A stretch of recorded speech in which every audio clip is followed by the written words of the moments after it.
గైనకాలజిస్టులు ఉన్నారు, అలాగే కాకరకాయ లాంటి జనరల్ మెడిసిన్ ప్రొఫెసర్స్ కొడుకున్నారు. ఎందుకంటే కాకరకాయ ఎందుకంటే మెడిసిన్స్ అన్ని ప్రొసీజర్స్ అన్ని కూడా ట్యాబ్లెట్లు చేదుగా ఉంటాయి కాబట్టి వేసుకోవాలన్నమాట.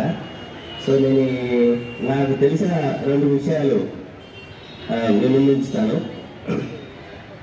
మన హాస్పిటల్ గురించి ప్రతి ఒక్కరు, ఇక్కడ ఉన్నటువంటి ప్రతి ఒక్కరు కూడా ఎంతో గొప్పగా చెప్పారు. వాళ్ళు చెప్పిందంతా కూడా వాస్తవమే. ఇక్కడ వాస్తవానికి కాంతి ఏది లేదు, 100%. సో ఈ అందరితో కలిసి వర్క్ చేయటం అనేది నాకు కలిగినటువంటి అదృష్టంగా నేను భావిస్తున్నాను. ముఖ్యంగా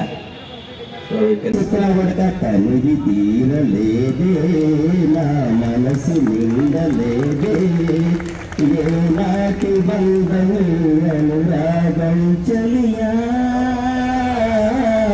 ఓ చలియా.